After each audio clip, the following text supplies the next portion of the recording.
This morning we have the pleasure of having Dr. Sophia McClennen with us. Dr. Sophia McClennen is an established scholar in the fields of globalization, human rights, and media studies. She has published 9 books and over 60 scholarly essays. She serves on 10 editorial boards and is on executive committees for 3 scholarly associations. Dr. McClennen has conducted research on education and international affairs studies, with particular attention on how multidisciplinary approaches enhance understanding of global issues. She is one of the nation's leading experts on connections between satire, democracy, and the public sphere. She regularly lectures on cultural identity, ethics, and cross-cultural communication, and she is working on a method for minimizing the role of cultural bias in conflict.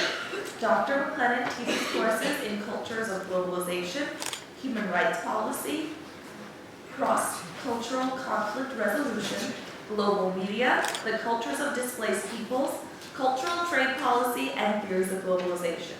Her most recent book is the Routledge Companion to Human Rights in Literature, co-edited with Alexandra Schultes Moore, which includes over 50 contributions to the topic. She also recently published Is Satire Saving Our Nation? Mockery and American Politics, co-authored with Penn State Communications undergrad Remy Maisel, and Neoliberalism, Terrorism, Education, which she co-wrote with Jeffrey D. Leo, Harry Giroux, and Kenneth Saltman. And so now, I'm pleased to welcome Dr. Sophia McClennen.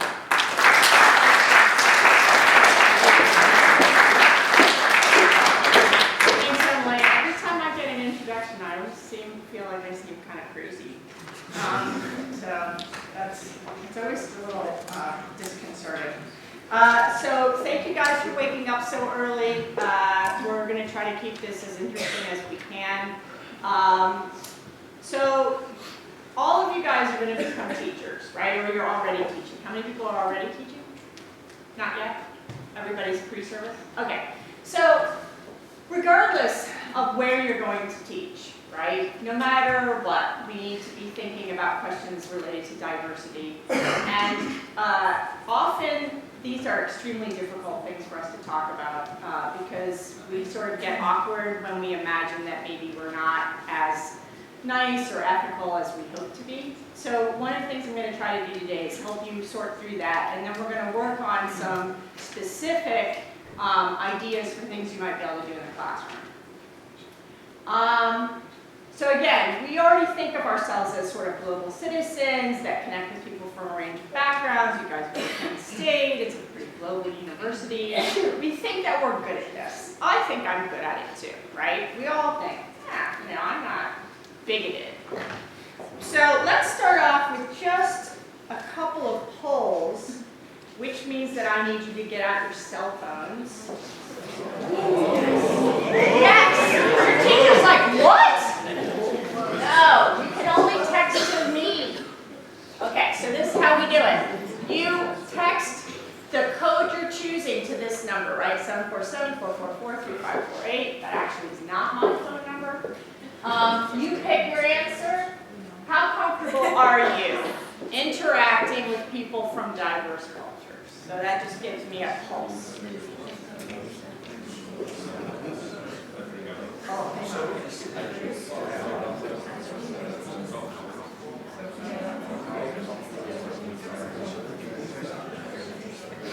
Yes, that's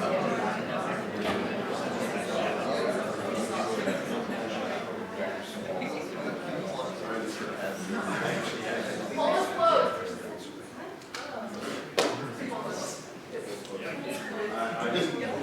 What? Now I'm getting answers coming in.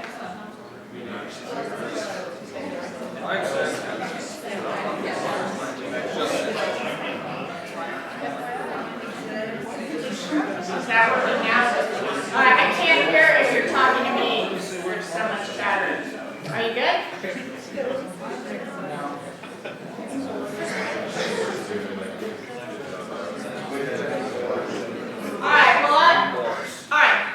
Let's see where we are. Okay, so generally speaking, most of you guys feel very confident about speaking to people from diverse cultures. Some of you are in the middle.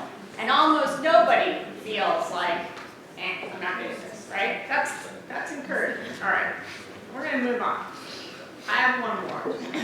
here. All right, so when I talk to someone, I never connect them to a group. I sometimes connect them to a group. I always connect them to a group. We're going to talk a little bit more about what that means, and you may not be aware of it, right? So just do your best guess.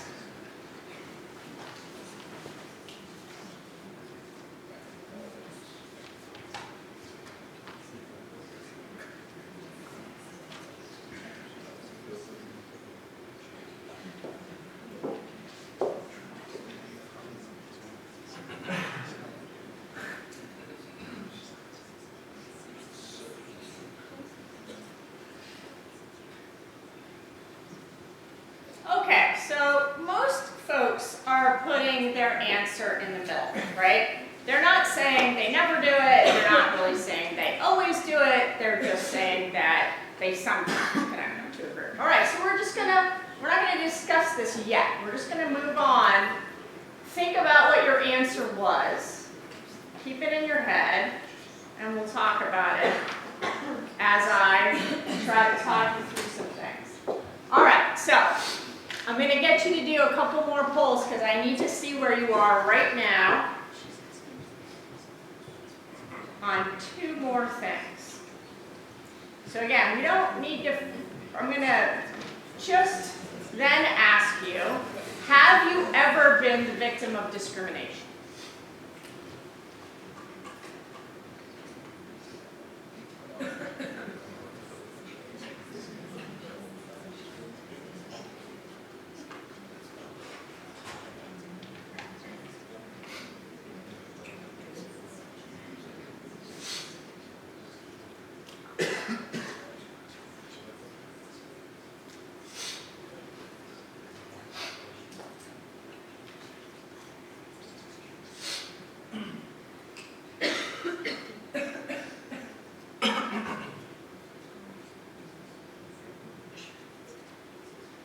Okay, so again, we're not going to debate this, or I'm not going to ask you to share stories with me now. I just want you to sort of register where you are, what you answered. I have about 1/3 of the group saying no, they've never been the victim of discrimination. That's important. 2/3 think that they have been. And then the next and last one before I start talking for a while is, have you ever participated in discrimination? Meaning, have you ever been the one doing the discriminating? Right? So I asked you if you were on the bad end of it, were you ever on the active end of it?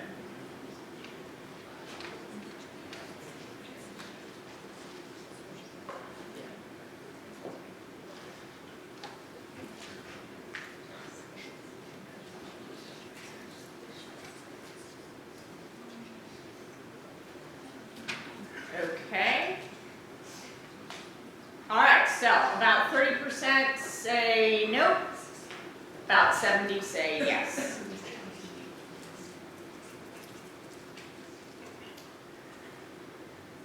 Okay, so we're just going to kind of go through some things and then see if our answers change at all. All right, so today I'm going to talk to you about some challenges to ethical cross-cultural communication. And these break down mostly into psych stuff and cultural and social. Has anybody ever had a class on psychology and discrimination? Okay, so some of this is going to be new to you. We can share these slides with you if later on you're interested in kind of going back over this.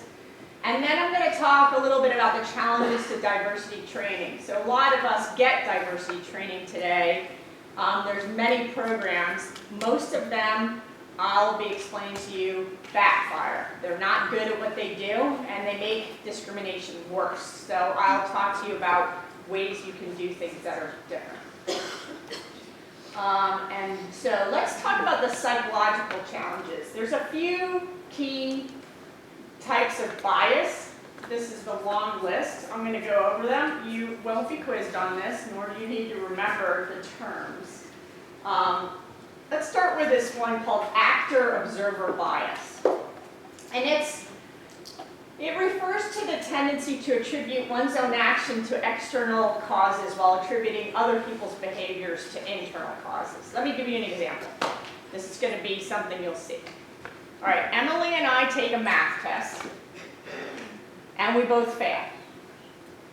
Now, I failed because the test was too hard and unfair, and you didn't explain stuff to me. But Emily failed because she didn't study. She's, not that good a student. That's my opinion. So the point is that we have a tendency when we see someone have a bad thing happen to them to think they did something wrong, right? They messed up. But when something bad happens to me, I say, hey, this wasn't right. You didn't tell me I had to do that, right? I don't want to think I didn't study, right? So I attribute external reasons to my failing the test, but I attribute internal reasons to Emily failing the test because she just didn't study. Now, the point is that works when I do well on the test, she fails. I'm like, she failed because she didn't work hard. Right? So you see what I'm saying? We all do that. Everybody does it.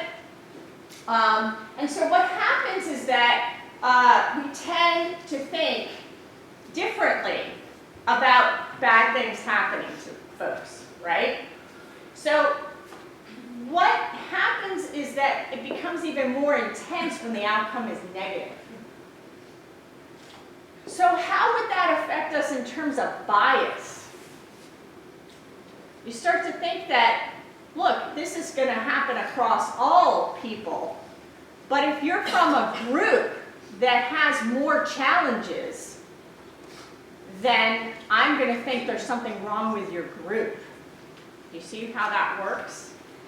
So if you have a kid coming into school who's coming from a difficult situation, you start to think it's the mom, right, that didn't get this or that done, right? So again, we have a tendency not to want to judge things equally, right? All right, so mere exposure effect is that we have a preference for people or things because they're familiar. So we just like what we know. And when things are different, we don't like it. We don't want it. I mean, I teach in international affairs, so often my students are those kinds of weird kids that do like to go and make themselves uncomfortable, right? They travel to Jordan to learn Arabic. They are specifically doing things that get them out of their comfort zone. But generally, people don't like that. We like what we're familiar with. That means that if we see a student, say, wearing a headscarf in class, it might just make us uncomfortable, right? It just might make us uncomfortable because we don't really like it, we don't know it. Do you see what I'm saying? People do have, or we see kids that want to pray during the school day. We're like, that's not how you do that. That's not the normal way to do it. So it makes us uncomfortable when we see people having habits that are different. And so that is, again, something that you want to be able to be aware of and check, because it turns out that you'll see it in terms of the kinds of lunches people maybe bring to school, et cetera, right? All sorts of habits. You will encounter some that are different, right? All right, so out-group homogeneity bias is the basic idea that a group that's different from you is all the same. But your group is very diverse, right? So you're from the United States, you travel to France, you're talking to someone French, and they say, oh, the people in the United States, blah, blah, blah, and you say, that's crazy. We're very diverse. I'm different. I don't agree with, Obama. His policies aren't my policies, right? So we get frustrated when we get lumped together, and everyone seems to think we're all the same, right? All white guys like to grill, right? All of the white guys here grill. That's true. Right? So we have this idea, right, that there's a whole bunch of similar things. And the from actual stuff that makes sense, right? But the big important thing is that we have a tendency to make assumptions about people who we connect to a group, because we think that all people like this do this, right? Okay? So if you're female and you like to grill, then that could be weird. People are like, well, that's not right, right? So when you're sort of outside of the expectations of the qualities that people associate with a specific group, right? So the problem is that, one, is that we're always assessing people based on, are they in my group or not in my group, right? And we're always making assumptions about that other group having qualities and characteristics that are consistent and different from yours, right? So, you know,